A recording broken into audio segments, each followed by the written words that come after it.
Hey guys, what is up? RedPandaMining here. How you guys all doing? I hope you're all doing really well and having a really great day. In this video, HiveOS has sponsored me to do a review of their platform here.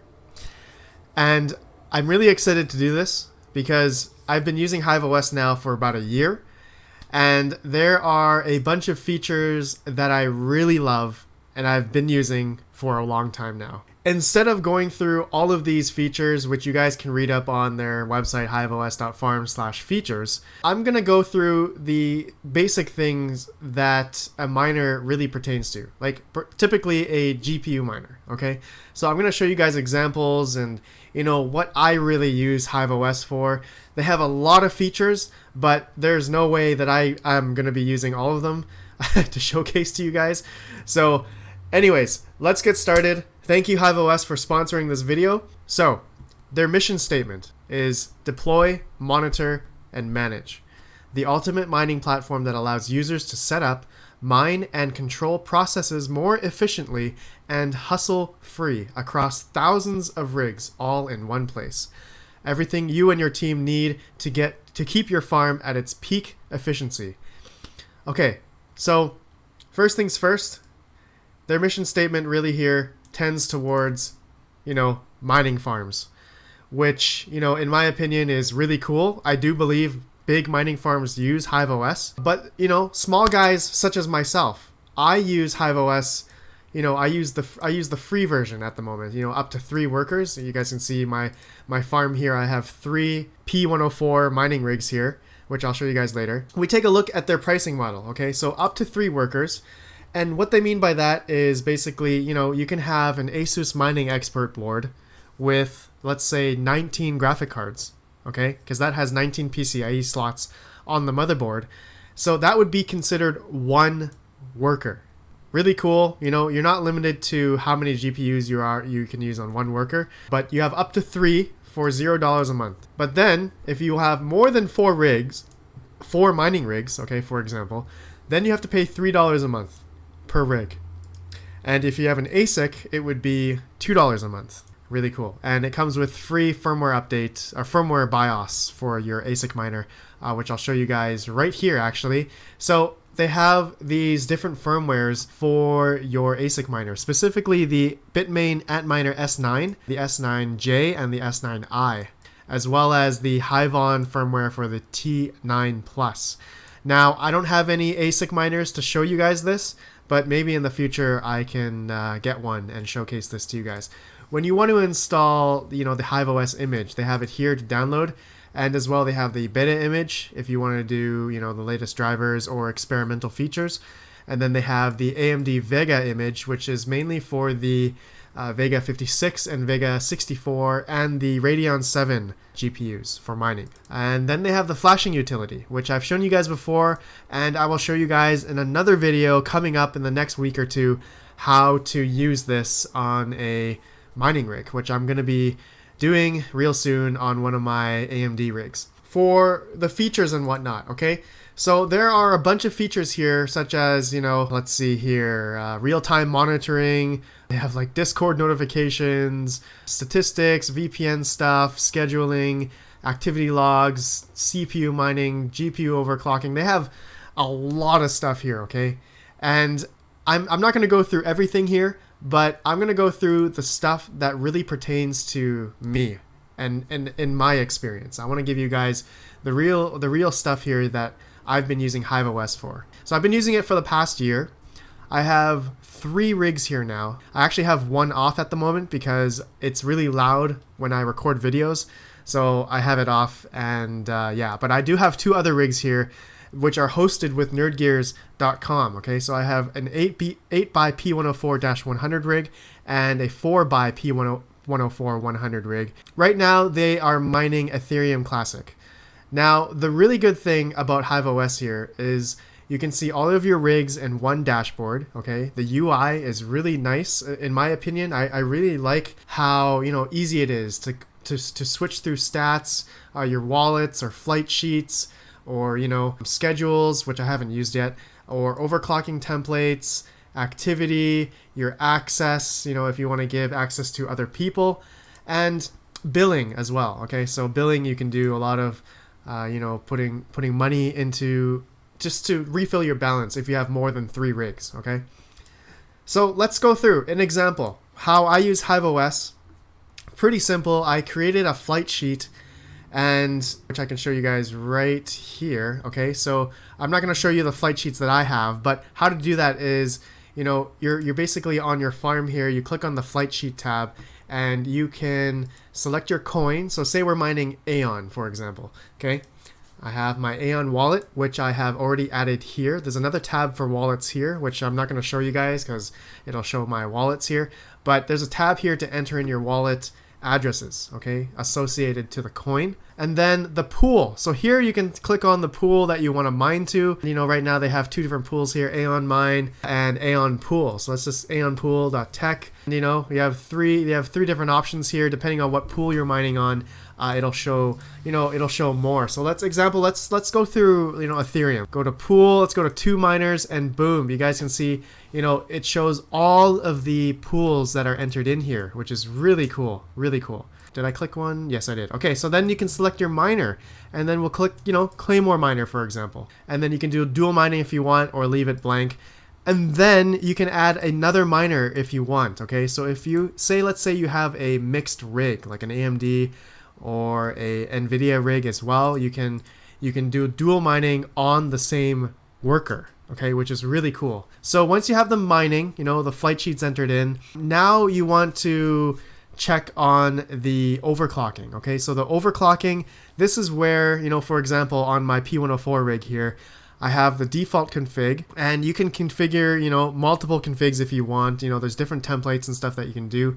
And then if you click on the pencil, it comes up with the config, the properties here, where you can change the core, and you can change the memory clock, the fan speed, power limit, all that good stuff. And since these are NVIDIA rigs, NVIDIA cards, they have the oh god enlargement pill here, but it shows it's only for the GTX 1080. But I have it enabled, just for the heck of it, just to see if I can get that extra hash rate. But if you have 1080s or 1080 Ti's, it works great.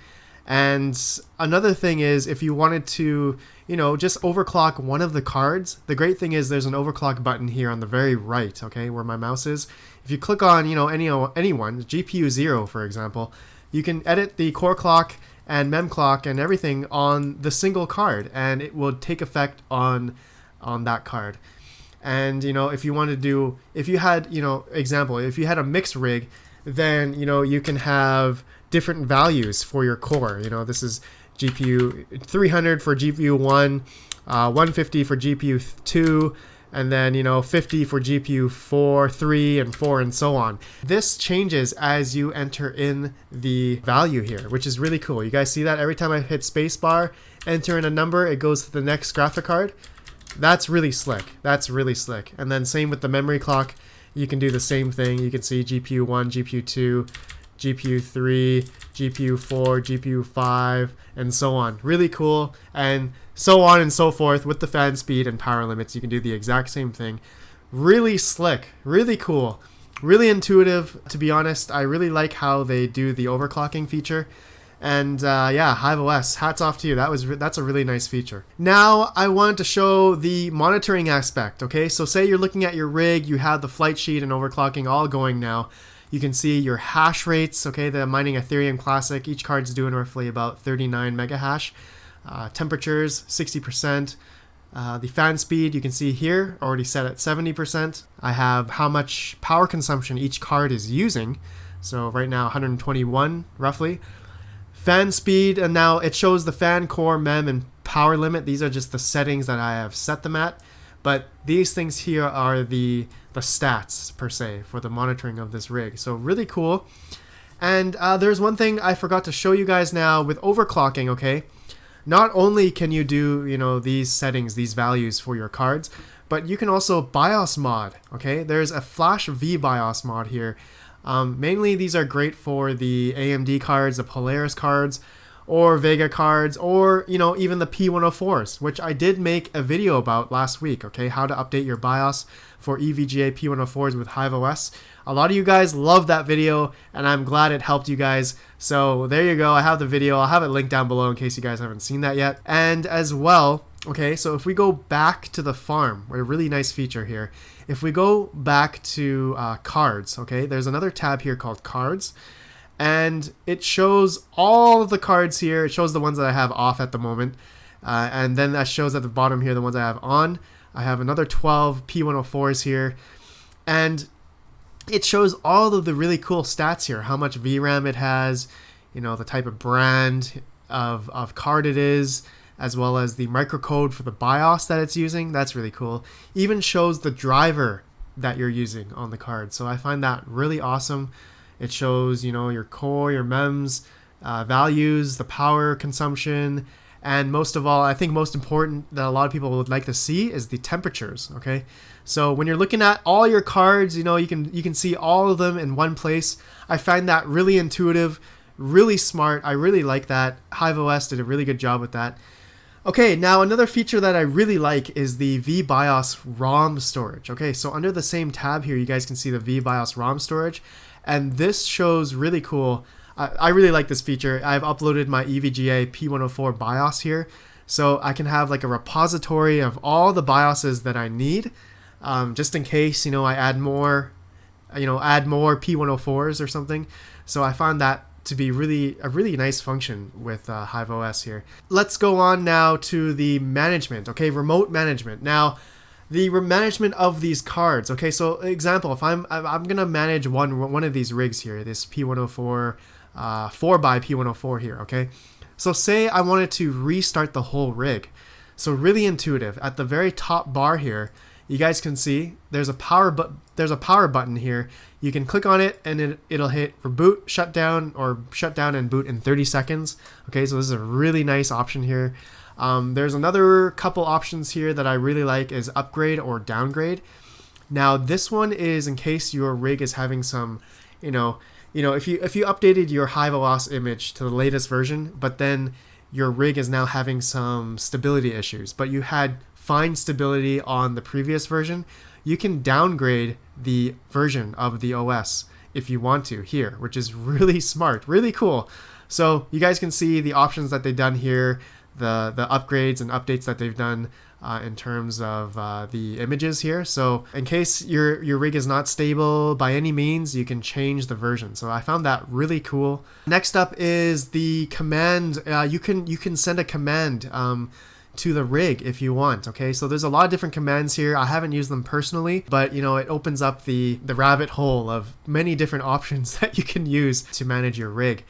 And then the next thing I like is this Lan Configuration option, where you can set a static IP for your rig, just in case you want to, if you do any subnetting or VLANing, you can really control the way you have your mining rigs in terms of IP addresses.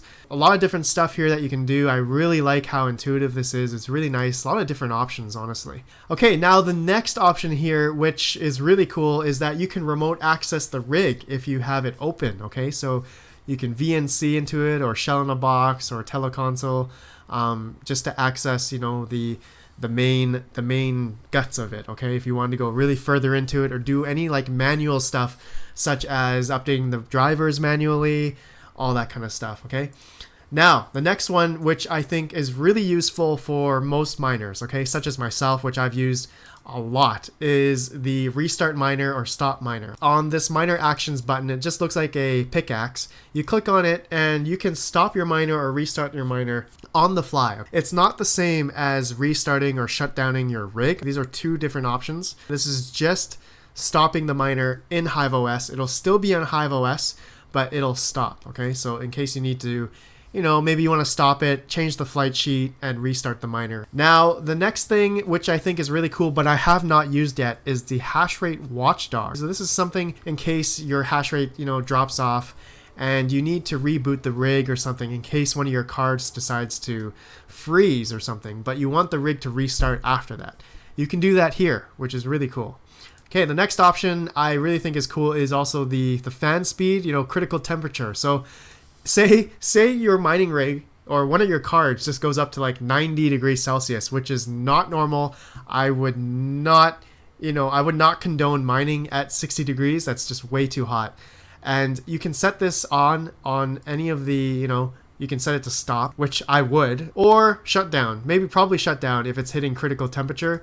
Something's wrong. That means a fan has failed or something. So this is really smart on HiveOS's end to implement. Okay, so now I want to talk about the overall feeling of HiveOS. I've been using it for a good year now. I have 3 rigs on it now. And in my opinion, HiveOS, it's really good. It's been solid. I haven't had to pay anything into HiveOS, but you can if you have more than 3 workers. This is just if you are residential miners. This is good for smaller guys like myself. And to be honest, I had a really good experience with HiveOS, and installing it, it's been really easy. I really love the BIOS modding aspect and all that stuff, so which I've shown you guys before. Now, I wanted to talk about the cons, okay?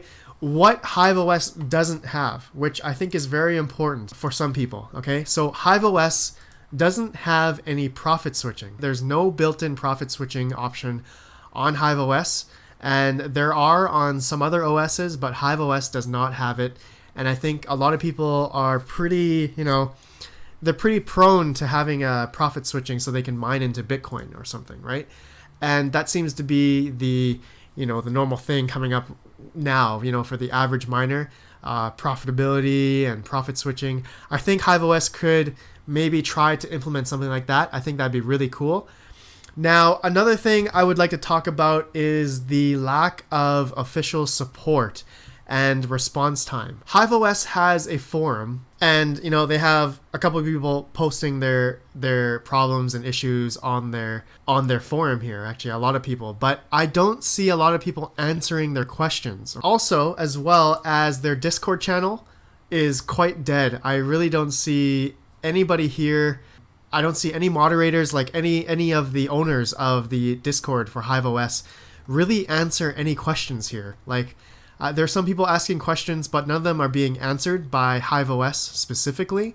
So I would like to see more support and response time for people that are, are asking questions.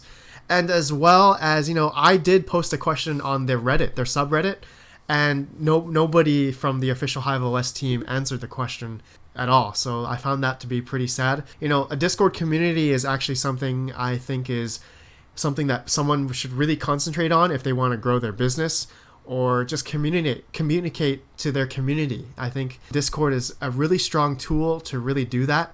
Speaking from experience, I have a really strong community of about almost over 2,000 people now, and I really do enjoy the Discord channel that I implemented and have so far with all my crypto miners. So the last thing I want to talk about is just their pricing structure. So, as I think it's a little bit steep for the, below 50 workers. So $3 a month, okay? $3 a month per rig. Say, it's, profitability right now is pretty much down in the dumps. And if you were to add $3 on, depending on your electrical cost, and I fully understand that HiveOS is more tending towards big farms, as they mentioned in their mission statement here, thousands of rigs all in one place. I think they could lower down the pricing structure considering their competition. The competition actually has a bit lower pricing structure, but I think HiveOS could do better in terms of giving a little bit more discount, and for the smaller guys, I think that would be nice. But anyways, guys, I think that's it. I think I went over all of the all of my things that I really like HiveOS about and its features, and I know there's tons more features. I haven't gone through everything. There's RX Boost for AMD cards. There's a whole bunch of stuff more, but I know half of my community is already using it and really love HiveOS already. So I would love to get your guys' opinions, and I would love to thank HiveOS for sponsoring this video. I know this was a very long video, and I had a lot of pros and cons, but I hope that HiveOS, you guys can see what I really love, and also read the comments in the video that some of my community members will talk about, and as well as the cons that I mentioned about. Be more close to everybody, and I think it'd be a really good thing, if you guys are a little bit more social per se. So anyways, thank you guys for watching. HiveOS, thank you for sponsoring this video. I'm glad I can do this for you guys and also showcase HiveOS. So thank you all. I'll see you guys in the next video. Smash the like button, all that good stuff. I appreciate you guys so much. I'll see you in the next video. Have a good one, and peace out.